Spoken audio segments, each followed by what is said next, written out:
Hola amigos y bienvenidos a su programa de la risa y el olvido. Y como siempre, como cada semana, no puedo empezar este programa sin antes darle la bienvenida a Alfa. Alfa, ¿cómo estás? Buena tarde. Hola, saludos a todos, a ustedes dos que ya teníamos rato sin hablar y pues a todos los que nos están viendo, escuchando, muchas gracias por estar aquí. Jorge, ¿cómo estás? Buena tarde, noche, mañana, no importa cuando usted lo escuche. Hola, qué pasión. Todo bien. Y bueno amigos, como ustedes saben, siempre nos repartimos los programas. Hemos hablado de cosas bastante interesantes y de muchísimos temas. Y el día de hoy me tocó a mí elegir y la verdad es que en esta labor de investigación me topé con un tema que me parece fantástico, sobre todo a partir de ese gran tema que habló hace algunas semanas Alfa. Me pareció un tema fascinante. No es tan históricamente crudo como el que nos contó Alfa, la verdad bastante perturbador. Si no lo ha visto por ahí, véalo. Y yo les voy a hablar de la historia de la Guerra de los Mundos trasladada al radio por este genial cineasta, productor, etcétera. Hizo prácticamente todo, llamado Orson Welles.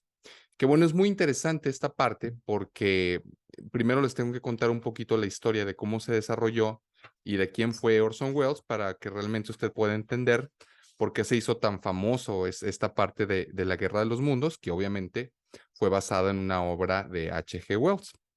Y bueno, vamos a empezar por ahí con Orson Welles, que nació en 1915 en Wisconsin. La historia de él es bastante interesante. Él nació en una familia acomodada y su mamá tenía un dicho que decía que los niños tenían que ganarse el privilegio de estar con los adultos. Entonces, desde muy pequeño, Orson estuvo en muchas clases de muchas cosas, incluso salía en el periódico, etcétera, porque era un niño que hacía muchas cosas. O sea, él escribía, sabía poesía, hacía magia, era un virtuoso del piano, etcétera. Y obviamente esto lo hacía para poder estar pues cerca de su madre, ¿no? Que por cierto, pues murió a muy temprana edad de Orson, murió cuando él tenía 9 años. Y cuando su madre muere, lo inscriben en el Instituto Todd para varones, donde pues digamos que esta inclusión artística que tenía, pues la fue haciendo más grande, se fue haciendo de un hombre y a los 16 años fue mandado y contratado por una compañía que se llamaba la compañía Tate, esto en Europa. Él a los 16 años decide volver a Estados Unidos y logró hacerse de un hombre, sobre todo en el teatro, ¿no? Porque a él le gustaba mucho, sobre todo, escribir y producir. En el año de 1937, Wells haría por lo menos 27 programas de radio, que fue donde lo invitaron, además de, obviamente, hacer siempre las cosas de teatro, pues lo invitaron al radio porque en ese entonces era el auge, era como que digamos que el medio de comunicación más importante de todos, ¿no? La radio. Estados Unidos estaba atravesando por una etapa bastante sombría. Obviamente eran por ahí cerca de los inicios de la Segunda Guerra Mundial. Y el presidente Roosevelt salió para ese entonces, nomás para que se sitúe sobre todo el clima de cómo lo vivía la gente, a decir esta famosa frase que decía que la única cosa que debemos de tener miedo es al miedo mismo, ¿no? Y bueno, esto lejos de tranquilizar a las personas, pues obviamente las tenía en este clima de miedo y de encono, etcétera, ¿no? Eh, Claro, porque eh, por algo lo dices, ¿no? Es como, hey, no tengan miedo de la crisis, por algo lo dices, porque viene una crisis. O como cuando, ¿quién fue el que dijo voy a proteger el peso como un perro? ¿Fue de la Madrid o quién fue? sí, no, no, no. Sí, sí fue de la Madrid, creo. López Portillo, uno de esos dos. Fue López Obviamente por algo Portillo. lo dicen. Sí, totalmente de acuerdo. Y sí fue López Portillo el que dijo, voy a defender el peso como un perro. Y pues obviamente sabemos de la gran devaluación, una de tantas que ha tenido nuestro atropellado país. Y bueno, obviamente la gente pues tenía miedo, ¿no? Y esto se los cuento para que entiendan el por qué se dio esta situación que más adelante vamos a ver, ¿no? Wells le sacó provecho a esto, que como ustedes saben, y si no lo saben, hoy lo van a aprender, pues es considerado como uno de los productores slash directores más importantes de todos los tiempos por una obra que realizó más adelante, pero que además supo sacar provecho de esta situación que vivía Estados Unidos, también con el miedo pues, pues de las cuestiones bélicas que podían suceder, etcétera, ¿no? Em, Él le pidió a su escritor, que se llamaba Howard Koch, que era el guionista de Wells, la titánica labor de tropicalizar la increíble novela de H.G. Wells de La Guerra de los Mundos. Esta era una idea que él tenía y él quería contarla de una manera diferente, ¿no? Quería tropicalizarla y quería que realmente esta historia se situara en Estados Unidos y quería hacerlo de una manera emocionante, interesante, y quería que fuera todo un hito diferente a todo lo que se había hecho en el radio hasta entonces, ¿no? Que como les recuerdo, en esta época la gente se juntaba alrededor del radio, se sentaban las familias a escucharlo y generalmente cada quien elegía un programa, ¿no? O sea, el padre de familia, pues obviamente que era la cabeza y sobre todo en Estados Unidos, elegía cuál era el programa que él quería escuchar, pero también le daba paso a que en las mañanas la esposa pudiera escuchar una radionovela, había programas de niños, etcétera. Era el gran medio de comunicación, así como ahorita lo es Internet y la gente ve la mayoría de sus contenidos en las plataformas digitales, como fue hace algunos años la televisión. Bueno, en ese entonces la radio era el medio, ¿no? Lo más importante que había.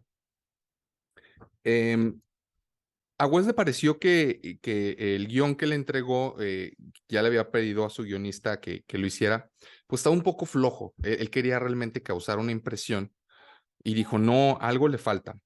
Y él recordaba una novela que había escuchado él un día anterior que se llamaba Air Raid o Redada Aérea. Y lo que le gustaba de esta obra, que era de Archibald MacLeish, era que esta historia era contada como si sucediera realmente.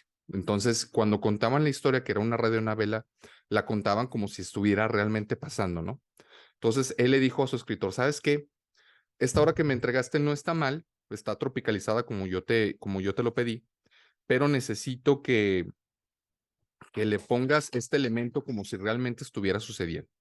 Y entonces hizo las adecuaciones propias. Un dato que por ahí se me escapó de Howard Koch que me pareció bastante interesante es que al tropicalizarla y él obviamente hacerla de Estados Unidos, él tomó un mapa de New Jersey y con el dedo cerró los ojos y le picó, ¿no? Para los que nos están escuchando, únicamente giró el dedo y lo puso sobre el mapa y cayó sobre la ciudad de Grover's Hills, en Nueva Jersey. Esto es interesante porque incluso a la fecha hay mucho turismo que se hace realmente a esto que sucedió de la Guerra de los Mundos. Se hizo tan grande porque estamos hablando de los 30, que incluso ahora sigue estando en el mapa precisamente por este acontecimiento radial que sucedió con Orson Welles y que fortuitamente cayó en esa ciudad de Grover's Mills, ¿no? Bueno, volviendo al tema, pues ya, ¿no? Juntó, su guionista juntó la historia que había tropicalizado y lo juntó con la idea que tenía Wells de poderlo poner como si realmente estuviera sucediendo. Y este programa iba a ser, iba a salir al público en la noche de Halloween. Sucedió una cosa muy interesante que creo que fue lo que al final hizo que todo se pusiera tan loco. Él tenía que dar por ley un aviso de que obviamente era un programa lo que iba a hacer, o sea, no, porque si no, pues era hasta un delito que contara algo de esta magnitud, ¿no? Y decidió hacerlo justo cuando había un programa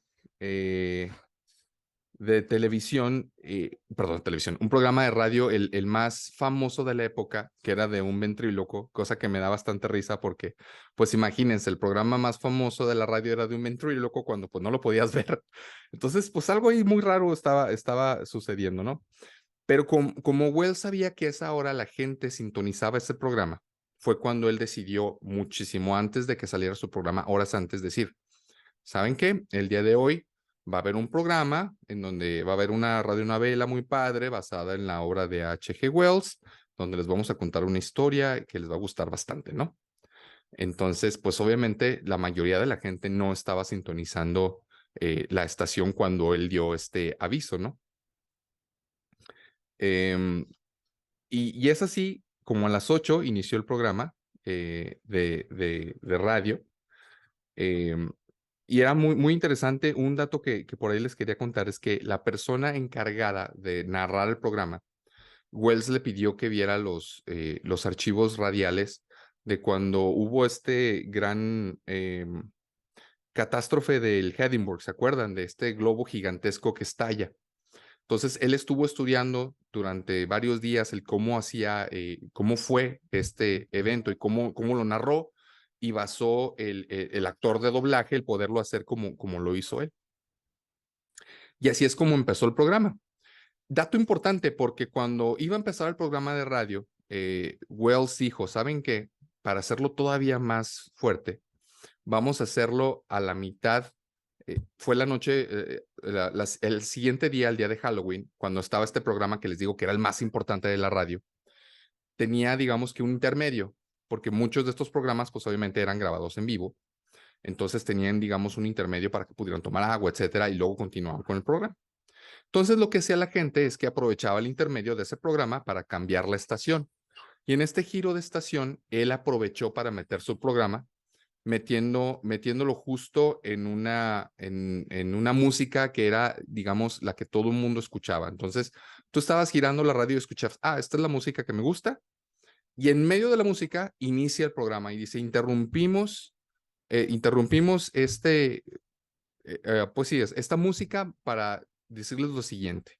Estamos viendo que en el cielo y empieza el programa con todo, ¿no? O sea, y obviamente la gente que lo estaba sintonizando, pues estaba escuchando literal cómo interrumpían la música para dar este gran anuncio de que algo estaba sucediendo, ¿no?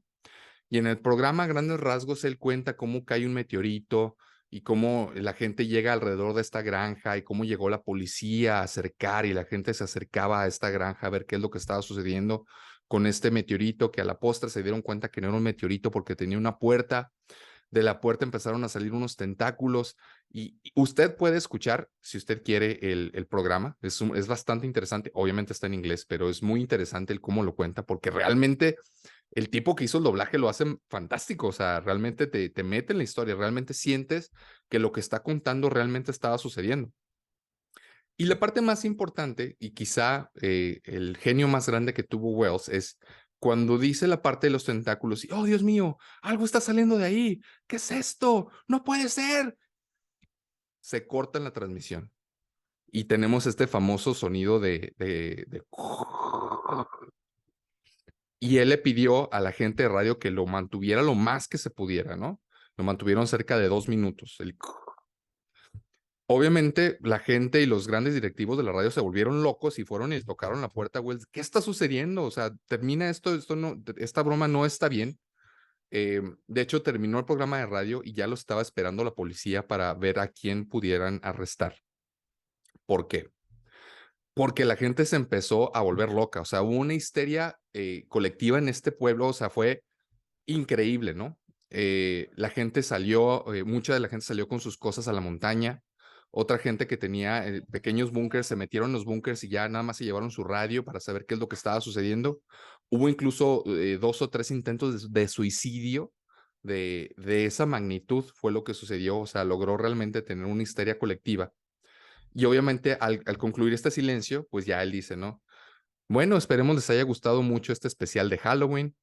Y pues fue algo increíble, ¿no? Fue tan increíble y tan fantástico y sobre todo tan inteligente lo que hizo Wells que le permitió más adelante con esto ganar fama a nivel nacional, ¿no? O sea, realmente se hizo famoso, la nota salió en muchísimos periódicos y le permitió a la postre ser una de las películas consideradas como la más importante de todos los tiempos, que se llama Ciudadano Kane, que no lo hubiera logrado si no hubiera tenido la notoriedad que tuvo con este programa radial, ¿no?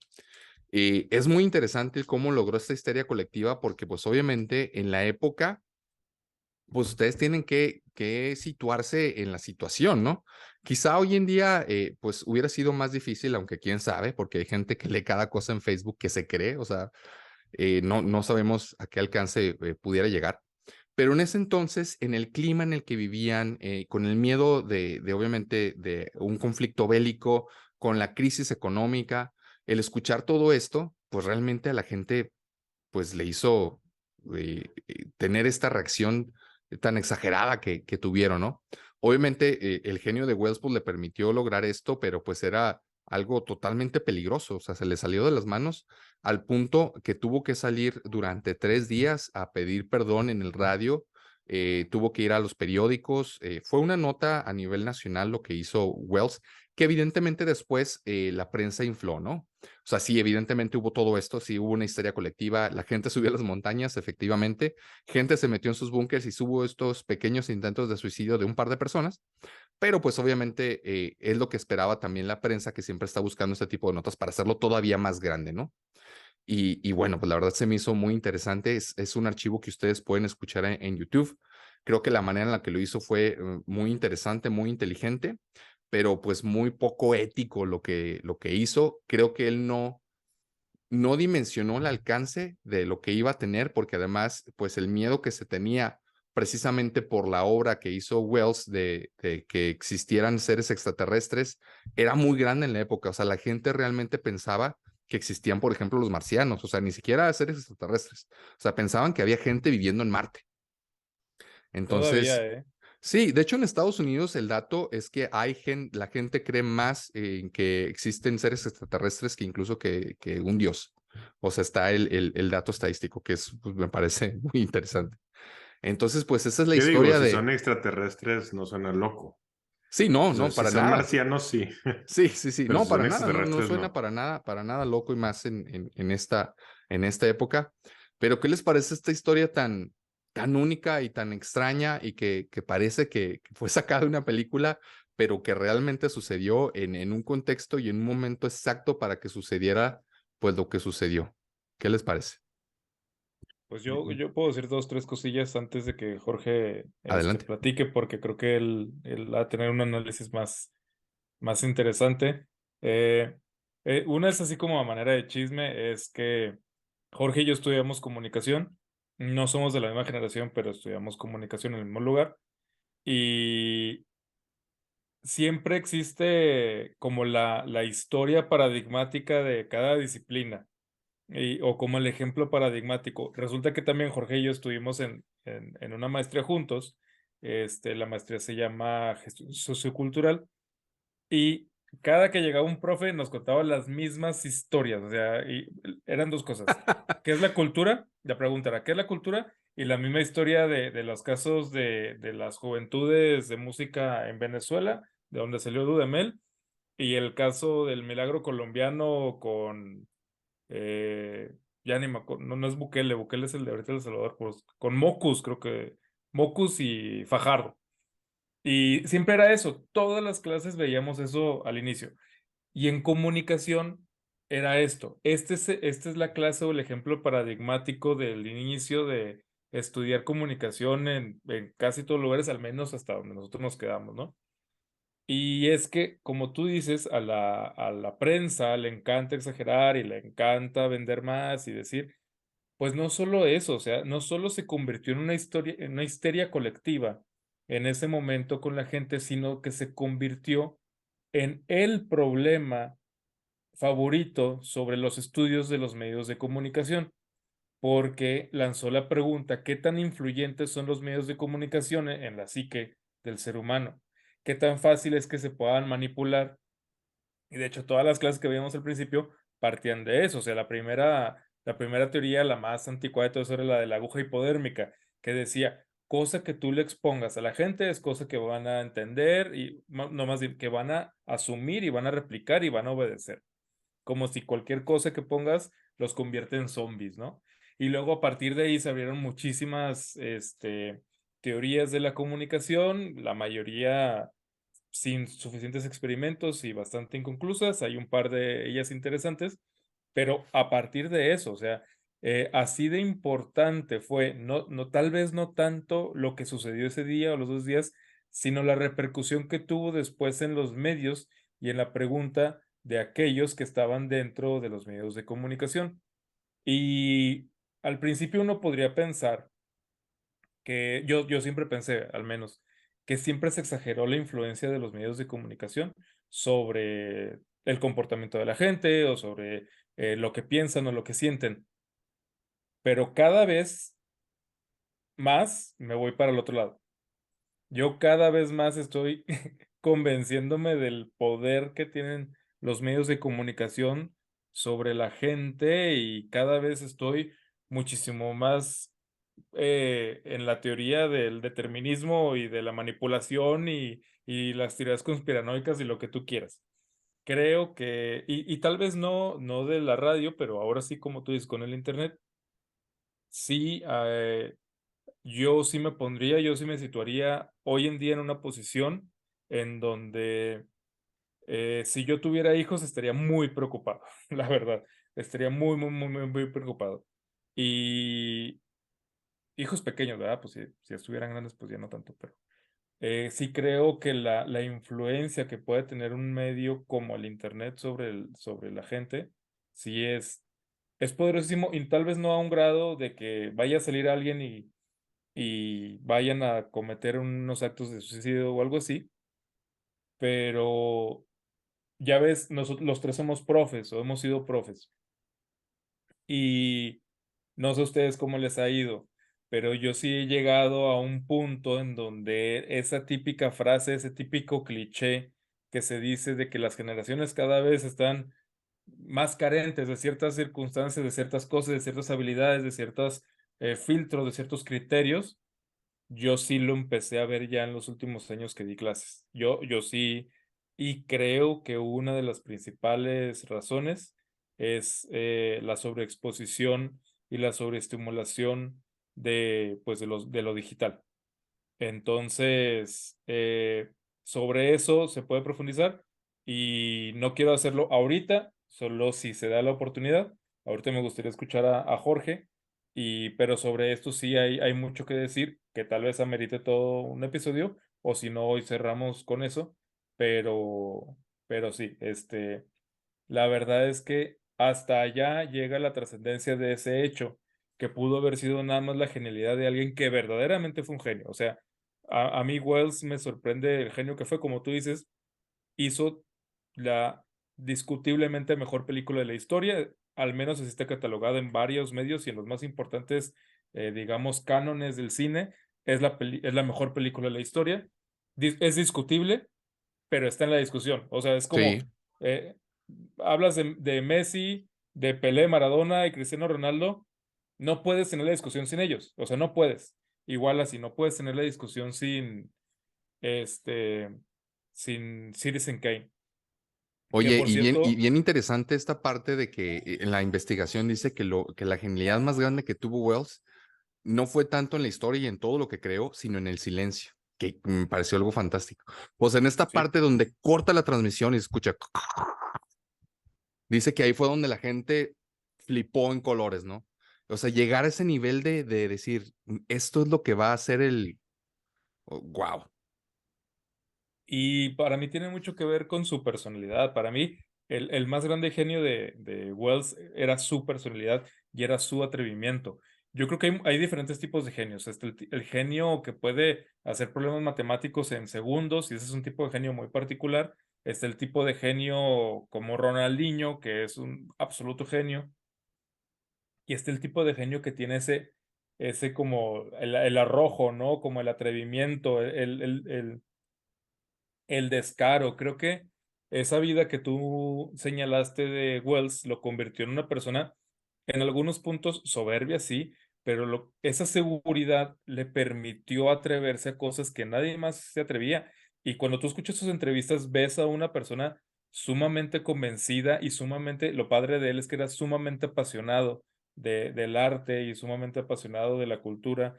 Y era verdaderamente una persona que no se limitaba a vivir sus obsesiones y sus pasiones, sino que lo hacía de una manera muy, muy, muy libre. Y pues más confirmado con los efectos que tenían esas cosas, ¿no? Entonces, eso fue un experimento que si a él no se le hubiera ocurrido, probablemente a nadie se le hubiera ocurrido jamás. Y se le ocurrió y creo que esa es su más grande virtud, porque, bueno, a mucha gente se le hubiera ocurrido, pero nadie se hubiera atrevido a hacerlo. Y es eso, cómo se atrevió a hacerlo, para bien o para mal, y pues sí, si tienen oportunidad, busquen algo más, porque es un genio no incomprendido, pero es un genio que creo que se ha estudiado muy poco. Y otro genio que tiene muy mala fama, pero que también es un genio, es Jodorowsky. Y lo saco a tema porque tienen una historia juntos en una película que andaba haciendo Jodorowsky y cómo reclutó a Orson Welles en su retiro. Cuento esta historia muy, muy, muy brevemente. Jodorowsky traía un proyecto de hacer la película más grande de todos los tiempos, que era Dune, precisamente. Es Y increíble, deberíamos de hablar de esa historia porque el cast que tenía para hacer exacto, Dune era increíble. uno de ellos era Orson Welles, ya en el retiro, que vivía en un pueblito de Francia y fue a buscarlo. Y Orson Welles nada más se dedicaba a comer en un restaurante así, una fondita todos los días ahí, porque amaba el sazón del chef y todos los días comía ahí. Y estaba así, estaba inmenso, estaba bien gordo. Y entonces Jodorowsky fue a reclutarlo para la película y Orson Welles le dijo, no tengo ningún interés en tu proyecto, no tengo ningún interés en volver, entonces pues ya te puedes ir yendo. Y en También, ese mismo también tenía restaurante, Dalí, ¿no? Sí, Dalí era el emperador del mundo y de estaba Pink hecho, Floyd y había... lo Sí, sí. interesante ahí es que el presupuesto que tenía, la mitad era para pagarle a Dalí, que le dijo que sí, pero le dijo una cantidad ridícula de dinero y él lo Ujú, consiguió para que Dalí dijera que sí. ujú. Entonces, ese mismo restaurante tenía una silla como así mostrada, así detrás de un vidrio, rota, y la tenían ahí porque Orson Welles la había roto del tan gordo que estaba, que se sentaba y lo rompía, y lo idolatraban al mismo tiempo que él comía y todos los días, ¿no? Entonces lo que hizo Jodorowsky fue, contrató al chef de ese lugar para llevárselo al rodaje de la película. Y como el chef ya estaba apalabrado para la película, la única opción que tuvo Orson Welles para seguir comiendo lo que él preparaba era aceptar participar en la película y de esa manera aceptó.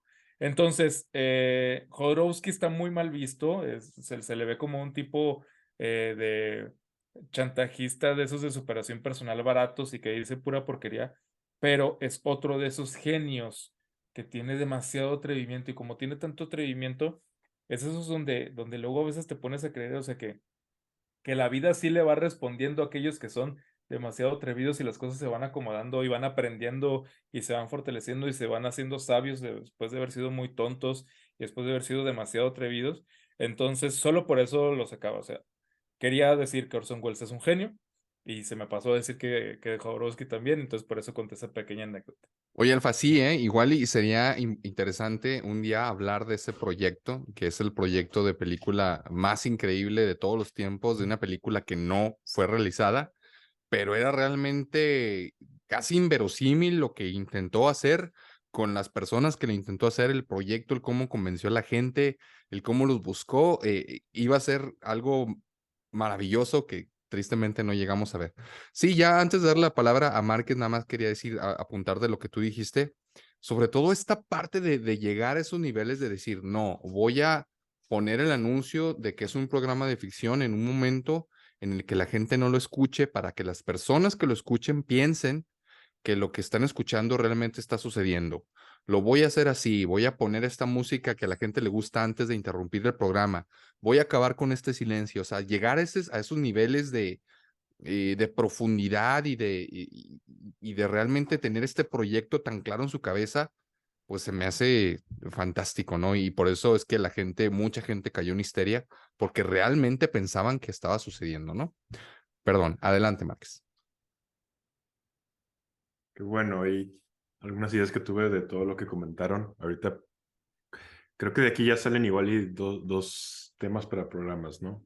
Uno no, yo no tanto lo vería como nada más esta cuestión de Dune, o sea, creo que más bien podría ser más amplio y pensar como en grandes esfuerzos, tanto intelectuales como artísticos, que a lo mejor no se terminaron y a lo mejor de eso hay muchísimo, ¿no? Por ahí de historias como relevantes.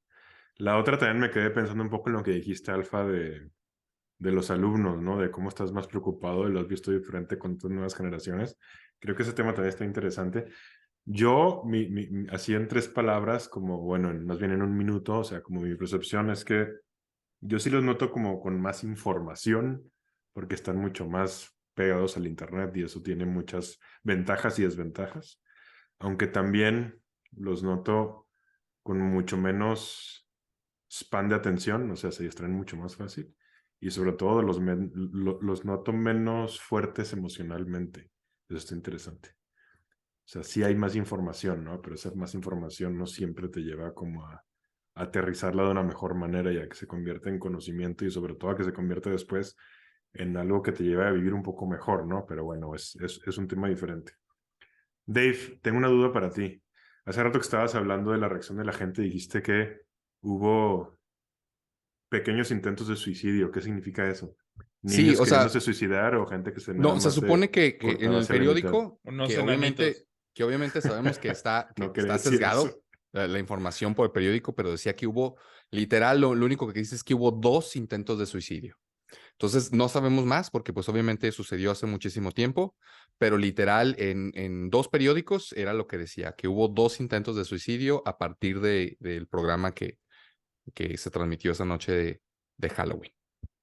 Fíjate que alguna vez leí en algún estudio que al parecer se hizo como todavía más grande la bola de nieve, no tanto cuando se pasó el programa, o sea, cuando se pasó el programa sí pasó lo que dijiste, ¿no? Que mucha gente llegó tarde a la transmisión, entonces no se dio cuenta que en realidad era ficción, pero inclusive, o sea, como que no tanta gente sintonizó el programa, pero en los días siguientes a través de los periódicos, mucha gente en realidad creyó que había sido verdad porque se empezó como a transmitir mucho más la información.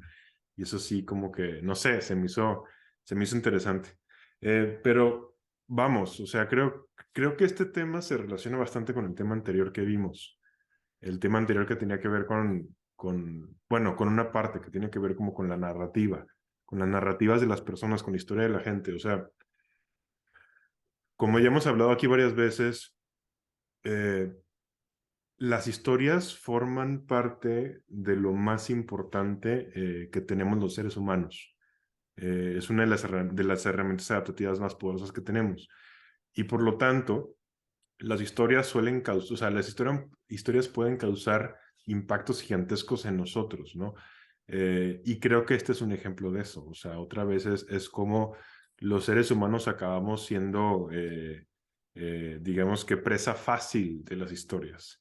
Y sobre todo cuando son historias de ese tipo, ¿no? O sea, son historias compartidas por un colectivo y entonces de repente eso puede estallar y se puede convertir en algo gigantesco, ¿no? Cuando en realidad se suponía que pues era quizás una simple broma de Halloween, pero es que en realidad cuando una historia está bien contada, ahora sí que estamos a merced de ella. O sea, ya esa historia nos puede llevar a lo mejor, y a los mejores sentimientos, emociones y pensamientos, y también a lo peor.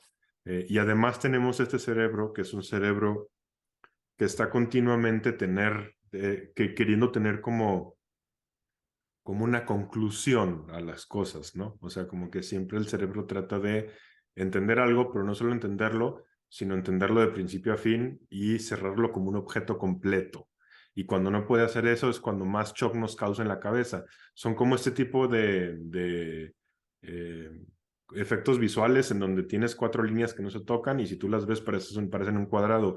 Es el cerebro terminando las líneas, ¿no? Acá pasa eso, o sea, es el cerebro que tiene que terminar esa historia que acaba en silencio y ese silencio por eso se convierte en el más terrible que hay.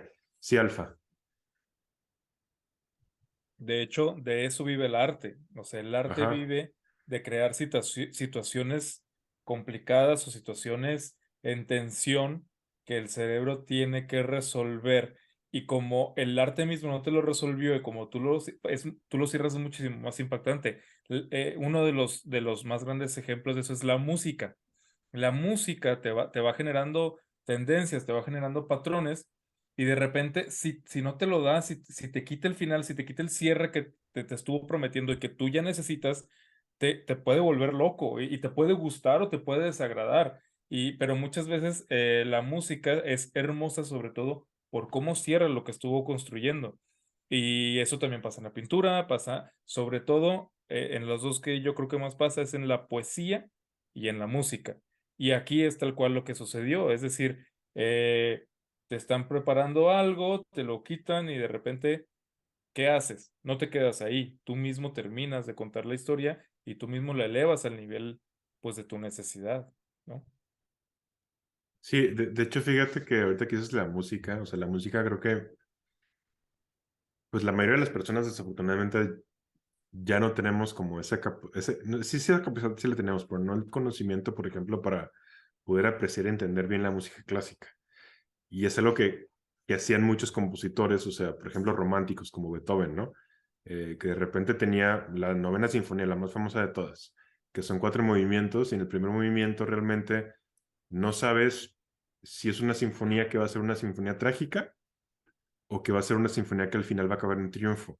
Y no lo sabes precisamente porque en el primer movimiento están jugando entre acordes mayores que van hacia la alegría y el triunfo y acordes menores que van hacia la tragedia. Y hace eso Beethoven, te empieza a poner de repente acordes al final del primer movimiento que parecería que te está dejando todo de una manera inconclusa.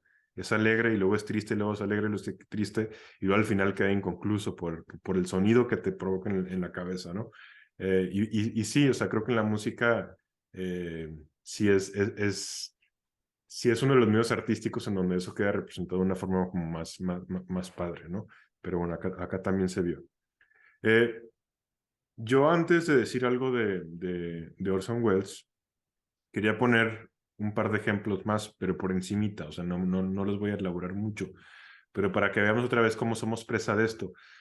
¿No se acuerdan ustedes de Pokémon? En 1997 hubo un episodio de Pokémon que decía que causaba epilepsia en los niños. Claro, que hasta sale parodiado en Los Simpson un poco, Sí, ¿no? está parodiado en Sí, Los está Simpsons. parodiado por los Simpsons fantásticamente. Ajá, o sea, ese episodio fue famoso y yo ni sé cuál es. Alguna vez vi a lo mejor sí lo vi, pero el punto es que todos sabemos de ese episodio. A lo mejor no lo ubicamos, pero todos sabemos que existió, porque a todos nos llegó de niños esa historia, ¿no? De ese episodio que te causaba epilepsia. Y se hizo un estudio de ese episodio y resulta que en realidad también fue una especie como de mass delusion, o sea, como de una ilusión en masa también, ¿no? Porque en efecto a niños que tenían epilepsia, a una cantidad muy pequeña de niños en Japón que tenían epilepsia, sí les causó epilepsia, pero después empezaron a haber casos reportados en el resto del mundo que había Pokémon, que era básicamente pues casi todo el mundo desarrollado, ¿no? Y tercermundista, incluyéndonos a nosotros. Eh, y cuando empezaron a investigar el tipo como de síntomas que decían que tenían los niños que vieron el programa, en realidad eran síntomas que tenían que ver más bien con ansiedades muy elevadas. O sea, eran niños que se habían puesto ansiosos porque habían escuchado la historia, habían después visto el episodio y se habían empezado a sentir mal, pero en realidad era una cuestión completamente de sugestión, otra vez colectiva, ¿no? Eh, otro episodio de ese tipo que recuerdo alguna vez que leí que se puso de moda, ese yo no lo había escuchado hasta que lo oí porque pues no, pero resulta que hubo un tiempo en donde se hizo muy fuerte en Estados Unidos el rumor de que los implantes de boobies causaban enfermedades fuertes en las mujeres, enfermedades como de autoinmunes, ¿no? Y esas son enfermedades pues muy importantes. Y realmente durante mucho tiempo se creyó que los implantes de boobies la causaran y en Estados Unidos empezó a haber una ola de demandas muy fuertes en contra de médicos, cirujanos plásticos por esto, y en realidad detrás de eso no había nada más que pura ilusión mental, ¿no? O sea, puro miedo. puro rumor que soltaron por ahí. Exacto, ajá, y son dos ejemplos, o sea, pero en realidad podríamos aquí estar hablando podríamos tocar el programa y hablar de un montón de ellos, o sea, en realidad otra vez o sea, las historias son poderosas, las historias nos pegan y las historias en realidad nos mueven, ¿no? Y es realmente lo que estamos viendo acá, como una historia bien contada realmente puede llevar casi el extremo del absurdo a la población, sí, Alfa. Hay una frase de Nietzsche que dice, ya no existen los hechos, solo las interpretaciones. Y lo dijo Nietzsche en 1900. En 1900. Y eso es lo que refleja un poco lo que luego le van a llamar la posmodernidad y la posverdad. Pero creo que también debemos dedicarle todo un programa a la posmodernidad. Hay una frasita de él que me gusta mucho, pero no me acuerdo textualmente de ella, pero que tiene que ver con eso, ¿no? Que decía que en algún rincón lejano y perdido de una galaxia, de repente un grupo de seres inteligentes se les ocurrió crear un día el conocimiento y después dice, y ese es el instante más mentiroso de toda la historia. O sea, cuando se crea tal cual el conocimiento. O sea, es un poco eso, ¿no? Y bueno, así como ya a título personal, creo que yo viví en una escala menor un poco lo que empezó a sentir la gente con la historia de Wells en la radio, pero en la tele, cuando estaba chico.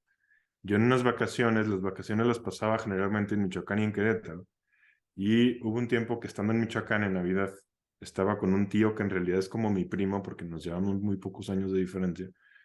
Yo estaba muy chico, estaba en la primaria, y pusimos de repente el cable y empezamos a ver algo que parecía un noticiero, y en el noticiero se estaba viendo cómo cómo estaban cayendo meteoritos en ciudades de Estados Unidos, y de repente cuando fueron a grabar la toma así con cámara en mano, estilo como Bruja de Blair, se dieron cuenta que en realidad no eran meteoritos, eran extraterrestres que estaban atacando la Tierra. Y en el mismo noticiero empiezan después a decir como si fuera el Día de la Independencia, de ciudades de Estados Unidos que ya estaban destruidas. Para esto, el Día de la Independencia ni siquiera había salido, ¿no? O sea, yo estaba muy chico. Y mi tío y yo estábamos cagadísimos. Bueno, al menos yo sí, no él. No sé él, que era un poquito más grande que yo, pero yo estaba cagadísimo. Me acuerdo que estábamos viendo y veíamos la tele y corríamos a asomarnos a la ventana a ver si veíamos así los pinches meteoritos cayendo extraterrestres y la chingada. Eh, y luego, ya casi al final de la película, dicen que ya estaban atacando México, que ya que Ciudad de México ya estaba así, destruida. Y entonces yo estaba, ya estaba así meado, ¿no? O sea, eh, realmente, realmente me causó un impacto. Y luego, tiempo después, vi esa película en casa de un compa de Fergurrola, y ese güey no lo había visto. Y yo ya, pero no le dije, y entonces me lo empecé a... Pero todavía eran niños, pues, o sea, se la Sí, sí, sí, aplicaste. Un niño se estábamos la aplicó chicos, a y otro niño. se la apliqué, y como ya sabía que yo era barra, o sea, todavía se la apliqué más cabrón, y el güey hasta la fecha la recuerda como la película que más le ha dado miedo en su vida. Y es que sí, o sea, vamos, y siendo niños creo que aplica más, ¿no? O sea, estás todavía ¿Qué más... película es? ¿Qué película es? Fíjate que no sé cómo se llama. O sea, después él y yo la buscamos, lo voy a preguntar a él, pero yo no encontré después cómo se llama. Si alguien aquí la ha visto de la gente que nos escucha y nos la puede poner ahí escrita entre los comentarios, estaría chingón, ¿no? Pero, ¿tú te la sabes, No, no, Dave? no, quería hacer un apunte ahorita que pues pueda. Ah, no, adelante. Aprovecha.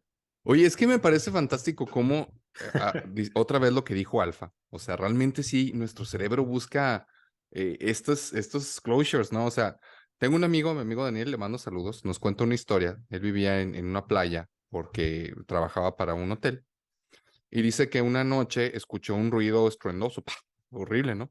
Entonces se levantó y como estaba en un hotel, pues estaba en el último piso él y salió y dice que ve, o sea, cientos, dice él, de como bolas de fuego en el cielo después de este sonido estruendoso y dice que él se friqueó, dice, igual, que en su cabeza él dijo, nos están invadiendo, o sea, es una invasión extraterrestre, ya valió madre, o sea, ya valió madre, ¿no? Y en ese de en que estaba despertando y todo, volteé a ver y eran globos de Camboya. O sea, hubo una fiesta, no sé, X, ¿no? Era en la madrugada, pero pues tiraron. Pero obviamente ya cuando vio a uno de cerca y se dio cuenta, dice, no manches, pero o sea, fueron esos 4 o 5 segundos en los que realmente, o sea, era desesperación. O sea, yo dije, ya valió madre, o sea, realmente nos están invadiendo extraterrestres. Sobre todo porque vino a partir de un sonido que dijo, pues no sé qué pasó, ¿verdad? O sea, explotó un transformador, algo, pero como que mi cerebro inmediatamente asoció un estallido y el ver esas bolas de fuego en el cielo. Entonces, pues es muy interesante ver cómo nuestro cerebro cierra esos pequeños gaps, ¿no?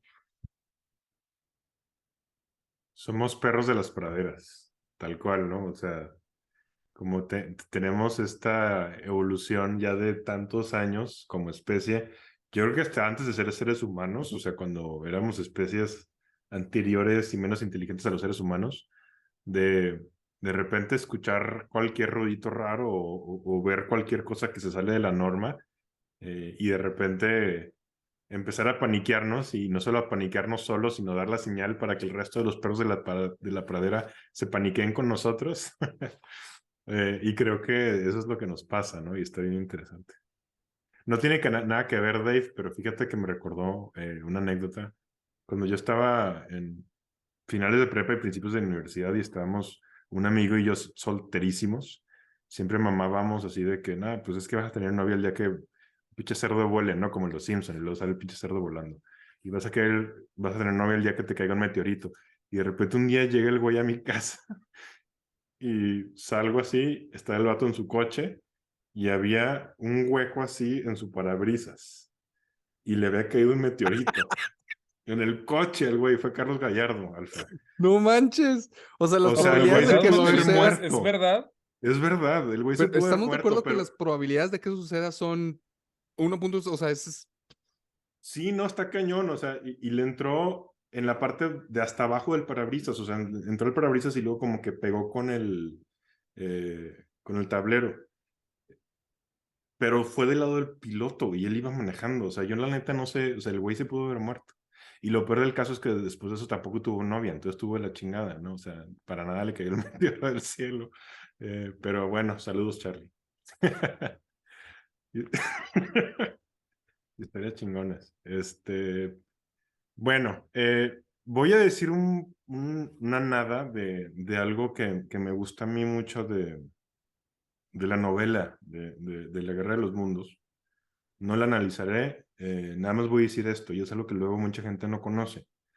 Esa novela, haz de cuenta que a finales de 1800 se empezaron a poner de moda las novelas de guerra. Empezaron a hacer un montón de novelas de guerra, muchas de ellas muy malas, pero como que se empezó a hacer realmente se hicieron populares. En aquel entonces, pues que no había televisión y que no había tampoco radio ni nada de eso, pues obviamente pues las historias de ese tipo eran o escuchadas a voz viva o leídas, ¿no? Entonces creo que ahí todavía las novelas, si todavía tienen mucho poder en aquel entonces, yo creo que tenían todavía más, ¿no? O sea, en cómo afecta la imaginación de la gente.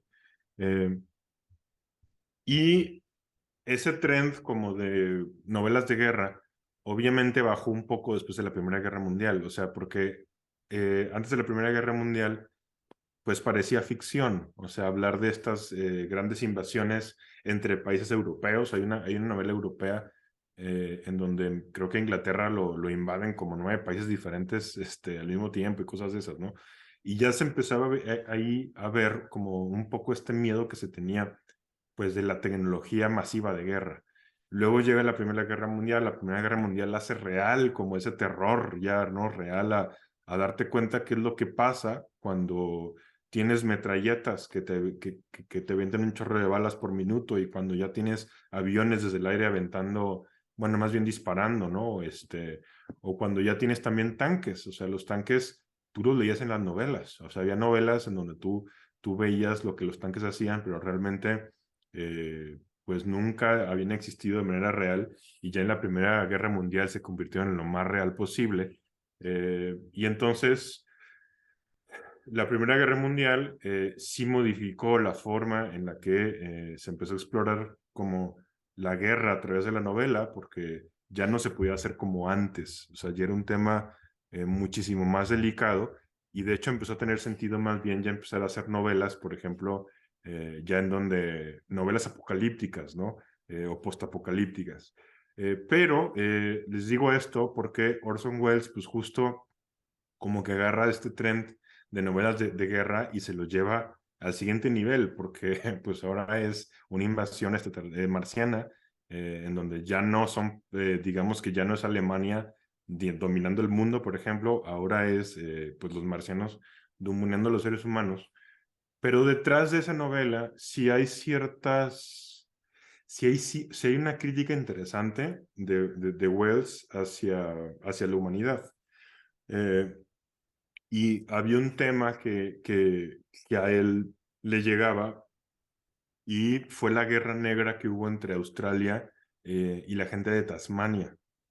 Acuérdense que los australianos Australia fue un país que se empezó a poblar porque se acabó haciendo como la cárcel de la Great Britain, ¿no? De Gran Bretaña. O sea, Gran Bretaña agarraba a su gente no grata, y a esa gente no grata se le mandaba como castigo a Australia, y así se empezó a poblar Australia. Poco a poco Australia se empezó a hacer más fuerte, y lo que es Australia fue un poco lo que pasó en Estados Unidos con la gente indígena de acá, los nativos americanos, y es que hicieron un exterminio, por así exterminaron completamente a la gente de Tasmania, o sea, a los aborígenes del lugar. Y entonces este tema como que a él le llegó y él empezó como a imaginarse, pues, en qué se podría convertir la especie humana con el paso del tiempo, o sea, como si pensáramos en que los seres humanos siguiéramos evolucionando, pero siguiéramos evolucionando en el tren bélico que llevamos, y entonces en qué nos convertiríamos. Y entonces para él sentía que nos podríamos convertir un poco, o que ya nos estamos convirtiendo en esos marcianos, ¿no? O sea, esos marcianos que llegan a otro mundo y que de repente acaban exterminando de la forma más brutal Y a la despiadada. humanidad. Ajá, y despiadada, exacto. Entonces, pues no sé, se me hace una lectura y una interpretación interesante de la historia. O sea, pensar que realmente ahí, pues estos países imperialistas eran en realidad los marcianos, ¿no? O sea, nada más que es como si los agarraras a Estados Unidos y agarraras a Alemania, te los llevaras muchos años al futuro ya con mucho más tecnología y más evolucionados, y nos convirtiéramos en eso, o sea, en una especie que vive de estar pues aniquilando a otras especies, así tal cual. Que Oye, de hecho como es lo paréntesis, que... perdón. No, como paréntesis súper rápido que me parece bien interesante de las obras que me gusta mucho de H.G. Wells, que a diferencia de las obras gringas, donde siempre el héroe son, pues los gringos, son los que nos salvan de los extraterrestres, y los extraterrestres siempre llegan a Estados Unidos en prácticamente todas las películas. Me gustó mucho la obra que perdemos, o sea, realmente el ser humano pierde y los que terminan ganando pues son los gérmenes, y gracias a ellos salimos avantes, o sea, estamos indefensos y realmente lo único que terminó por matarlos pues fueron los virus. Eso me pareció bastante poético y bastante chingón el final, la verdad. Perdón, Alfa, adelante. No, que pues justamente también después de ese auge de las novelas de guerra, hubo un auge de las novelas de ciencia ficción. Y Ujú. justo él es como el precursor de ese auge de las novelas de ciencia ficción. Y lo que dice el grandísimo Isaac Asimov, porque Isaac Asimov escribió muchas novelas de ciencia ficción, y Ya te decían, es habías que eres súper tardado. prolífico, es que, ya sé, es que demasiados libros, ¿cómo se te ocurren esas cosas? Y lo que él decía es que no tenía gran mérito, él en realidad su mérito era saber historia, él en realidad su mérito era saber lo que ya había pasado en la historia universal y ponerla en el espacio. Su saga más famosa, que es la de Fundación, él dice, es la caída del Imperio Romano. Nada más, yo escribí la caída del Imperio Romano y la puse en el espacio, y tengo una gran serie de novelas. Y eso es la buena ciencia ficción. La buena ciencia ficción es la que no explora los avances tecnológicos, sino la que explora la condición humana en diferentes circunstancias. Y de repente cuando te inventas un descubrimiento científico, tecnológico, y haces experimentos mentales de ver cuáles serían los límites del ser humano en esas circunstancias, pues entonces tienes algo apasionante y tienes arte, ¿no? Porque pues de hecho creo que era Milán Kundera, justamente nuestro padrino sin saberlo ni quererlo, el que dice que es en la novela en donde se hace el mejor experimento de lo que es el ser humano. En una novela es en donde se suspenden los juicios éticos o moralistas tradicionales que uno tiende a hacer en la escuela, en la iglesia o con los amigos o en la comida familiar, y se verdaderamente se permite experimentar hasta dónde puede llegar el ser humano. Y es por eso que nos apasionan tanto las novelas, y es por eso que también crecemos tanto en ellas, porque, y si no, pues ahí está Dostoyevsky. Dostoyevsky es el más grande ejemplo de todo eso. Es como los límites más increíbles del ser humano hacia todos lados.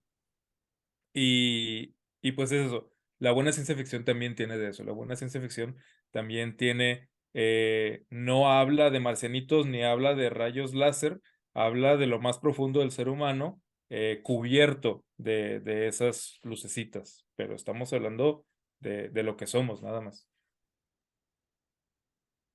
Y ahorita De que decías acuerdo. de Asimov Alfa, y que se decía como de estas cosas que venían de las novelas y de la ficción y que en la Primera Guerra Mundial se hicieron realidad, pues él tenía submarinos en sus historias, ¿no? Y en la Primera Guerra Mundial, más bien, o sea, en la Segunda Guerra Mundial los submarinos acabaron siendo súper importantes, ¿no? O sea, como que esas guerras acabaron haciendo otra vez realidad lo que esas novelas acaban llevando a un extremo, pero que luego la realidad se acaba convirtiendo en ese extremo explorado por la novela. Y que no digo, no es lo mismo, ¿no? Y es un tema sensible, pero también ahorita Dave que dijiste como de cómo al final la humanidad pierde y los que derrotan a los seres humanos son los gérmenes. Pues también ven lo que pasó con el COVID, ¿no? Que es un tema delicado, pero también yo recuerdo mucho esas fotos y esas imágenes de lugares en donde de repente ya estaba regresando la naturaleza, estaba recuperando otras especies, ¿no? Porque nosotros pues estábamos realmente con la sobrepoblación y la contaminación acabando esos ecosistemas y de repente el COVID hizo que al menos otras especies respiraran un poco, ¿no? O sea, no es lo mismo, pero me acordé de eso. Y Y pensando, bastaron mesecitos, pequeños meses ajá, para eso. O sea, imagínate, porque mucha industria no paró y seguimos saqueando. Y bastó poquito para que notáramos la diferencia del poder destructivo que tenemos y sin ser directamente malvados, ¿no? Sino nada más queremos sobrevivir, pero en ese nada más queremos sobrevivir, nuestra cotidianidad es de un depredador, la verdad, lamentablemente. sí, y no estamos, y es que es eso, o sea, en realidad no estamos tan lejos de esos marcianos, ¿no? O sea, es la parte más terrible. Exactamente. O sea, recuerdo, hay una frasecita de Neil deGrasse Tyson que me encanta, o sea, me vuela la cabeza. O sea, y que dice es que vean cómo nosotros tratamos al resto de las especies. Y vean la diferencia que hay, por ejemplo, entre un chimpancé y nosotros. Y dice, el chimpancé, evolutivamente hablando, es lo más cercano al hombre, junto con el bonobo, o sea, en cuanto a cercanía evolutiva, son nuestros primos más directos. Y tenemos o sea, genéticamente nos parecemos un montón, creo que es una diferencia como del 2%. Y dice, ese 2% de diferencia genética es la diferencia entre que aquí esté este chimpancé, que es el más inteligente de todos los chimpancés, y que se pueda comunicar conmigo a través de signos y que me diga en un iPad, tengo hambre, tengo frío y tengo sed, ¿no? A tener la Capilla Sixtina y a tener el cine y haber hecho una nave que te llega hasta la Luna y otra nave que te llega hasta Marte. Y todas las historias que hemos inventado es la diferencia de un 2%, ¿no? De genética y de un poquito más de capacidad intelectual. Y ese poquito más de capacidad intelectual ha hecho que abusemos de una forma terrible del resto de las especies. O sea, los tratamos, pero de la chingada. ¿Cuántas especies nos han extinguido por nosotros?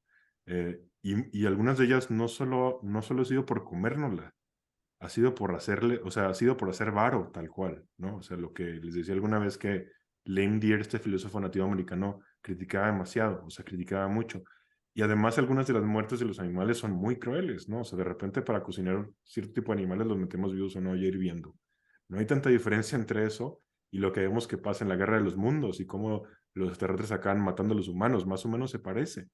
Y ahora, siguiendo este mismo como analogía de pensar que la diferencia entre un chimpancé y nosotros es de un 2% y ese 2% es suficiente para hacer esa diferencia de creatividad y de adaptación y también para tener el control y el dominio sobre las demás especies, incluyendo los chimpancés, pues entonces si de repente llega un extraterrestre, un marciano, lo que quiera, si ese marciano extraterrestre es un 5% diferente a nosotros en genes, es un 5% superior a nosotros en inteligencia, pero tiene muchos años, o sea, Sí, no tenemos nada que hacer ahí. absolutamente Absolutamente nada. nada que hacer. Y dice algo chingón, dice, o sea, los extraterrestres ya pudieron haber llegado acá y ni siquiera nos habríamos dado cuenta si ellos no quieren que nos demos cuenta y hasta podrían estar controlándonos desde el espacio. O sea, podrían estar manipulando las cosas en el entorno para que nosotros hagamos lo que ellos quieren que hagamos y no sabríamos tampoco. O sea, es así como que la Sí, yo leí diferencia. una comparación que era como estas granjas de hormigas, ¿no? O sea, la hormiga vive Ajá. totalmente pensando que pues está en su mundo y pues, realmente pues es una granja de hormigas. O sea, sí, literal. Yo Sí. soy muy poco conspiranoico, pero cuando me pongo conspiranoico hay un principio muy básico del que yo no me puedo salir. La gente pocas veces sabe lo que sabe, pocas veces sabe lo que no sabe, pero nunca, o sea, nunca, no, a ver, sí, exacto, nunca sabe lo que no sabe, es eso. No sabemos lo que no sabemos, ¿sí? Entonces, si no sabemos lo que no sabemos, no tenemos referencia de hasta qué punto ignoramos las otras posibilidades. O sea, solo podemos alcanzar a saber qué es lo que deberíamos saber dentro de nuestro marco y no lo sabemos. No sé si me explico, Sí. pero entonces es eso, es justamente, o sea, sé que no sé como Homero, yo no podría trabajar en la planta nuclear de Homero, o sea, sé, pero estoy hablando de los referentes de los seres humanos. Pero luego de lo que desconocemos del universo entero, eso sí no lo sabemos, entonces no tenemos ninguna referencia y estamos completamente indefensos ante él. Otra de las cosas que habla Nicolás Nassim Taleb, Ujú. otro tema. Hoy están saliendo muchos temas y creo que este es, a mí me doy mucho cringe, cringe es como ñañaras, como pena ajena, yo mismo me doy mucha pena ajena siempre. Entonces procuro jamás ver los episodios que grabamos. Pero este lo voy a ver un par de veces para apuntar los temas que dijimos, porque sí son A ver si es buenos, van a cierto. ser buenos episodios. Aunque sea verlos una vez para que nos subas una view. Pero sí entro seguido. Oye, nada No más nos veo, pero para sí, terminar sí con entro. ese línea de pensamiento, me acordé lo que decía Stephen Hawking, decía que había dos posibilidades. Él estaba muy en contra de, curiosamente, porque pues era un súper genio, quizá de los más grandes genios que tenemos en su ramo en la historia, que deberemos de dejar de tratar de tener contacto con seres extraterrestres porque dice, él pensaba que había nada más dos tipos, dice, unos que efectivamente, como ya lo hemos dicho aquí, pues son seres que están muy por encima de nosotros, que realmente nos ven como un low life, como nosotros vemos a las hormigas o otros seres que pues, realmente los vemos para investigarlos y para saber cómo viven, pero no nos interesa más allá de eso. O sea, realmente no queremos tener contacto ni saber, o sea, no, nada más. Y el otro, decía, es que nos topemos con alguien similar a nosotros, que está por encima de nosotros, y si son un poco como somos nosotros, pues basta con ver la historia para saber qué es lo que nos espera a nosotros, ¿va? Entonces, si nos topamos con ese tipo de civilización, pues el momento que sepan que ahí estamos, pues van a venir a acabar con nuestros recursos y seremos esclavizados y todo. Lo Sí, decía, ningún obviamente, encuentro de civilizaciones ha sido en paz exact- ni ha sido fortuito. es lo que él decía, Ninguno. dice, no hay uno solo en la historia. Entonces, si nos topamos con ese tipo que él decía que únicamente había dos tipos, pues ¿para qué? ¿Para qué buscar eso, no? Me pareció interesante. Pues yo espero que sea una civilización que sea lo suficientemente avanzada como para alcanzarnos, o sea, para llegar hasta acá, sea también así de civilizada, como para Y no que sea matarnos. piadosa y nos vea bien, ¿no? Ojalá. Y bueno, la verdad es Pero que creo que en este Q, no sé si tengan un apunte final, la verdad ha sí, sido uno muy divertido. Adelante, Márquez. un minuto nada más, uno, porque Te doy nada más quería 5. decir algo. Nada, necesito uno. Este, hablando de viruses, hay una teoría que dice justo que la información se comporta como un virus en el ser humano. Eh, y es lo que pasa con los virus. O sea, vean lo que pasó con el COVID, ¿no? De repente el COVID está chiquito y empieza en China chiquito. Y pasan 32 horas y ya está en el resto del mundo, ¿no? Y que un poco eso es lo que nos pasa con la información. O sea, como somos seres hiper ultra sociales, de hecho, esa capacidad de socialización es lo que es la mayor fortaleza que tenemos como especie. Mientras más social es un mamífero, tiene un cerebro más potente, tiene un cerebro más desarrollado, tiene un cerebro con emociones más complejas. Nosotros somos el más desarrollado de todos y por lo tanto nosotros también somos el más social de todos. Eh, y, y así se puede entender por qué demonios la información puede funcionar de esa manera, o sea, se contagia. Y un pequeño, un meme, o sea, un pequeño dato de información así cortito, si de repente se hace viral, de hecho de ahí viene la palabra viral, puede estar de un día a otro en el resto del mundo. Y creo que esa teoría explica bien como el fenómeno que se vivió con lo de Orson Welles, con lo de Wells. ¿Va a decir Dos algo, Alfa? cosas. Sí, nada más explicarle a la gente que es un meme. Meme es una palabra que empieza a acuñar Richard Dawkins en su libro El gen egoísta, justamente. Y para él, meme es la unidad mínima de información necesaria para que se transmita algo.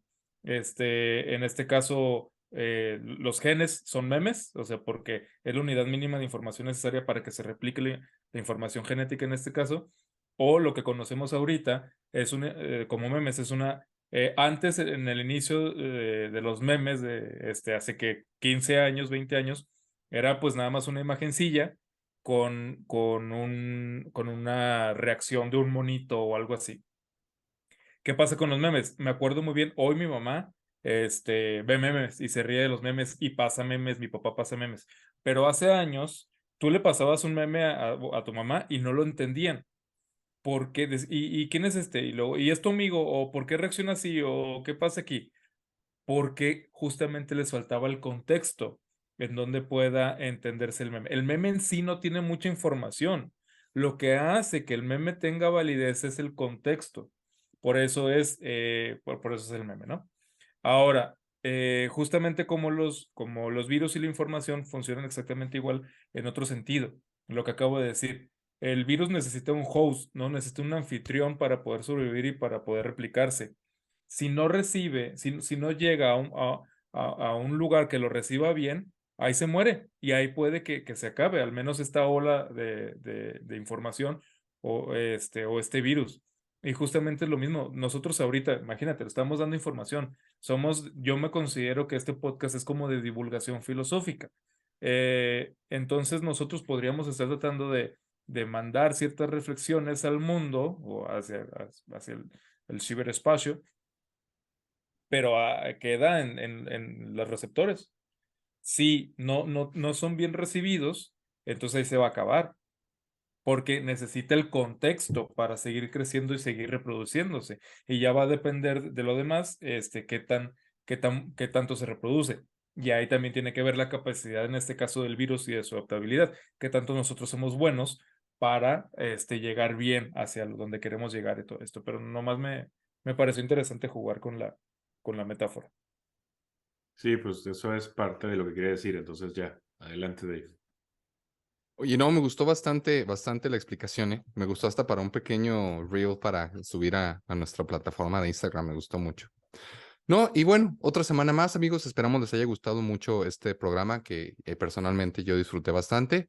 Y nos vemos la próxima semana con un tema más aquí en su podcast de la risa y el olvido.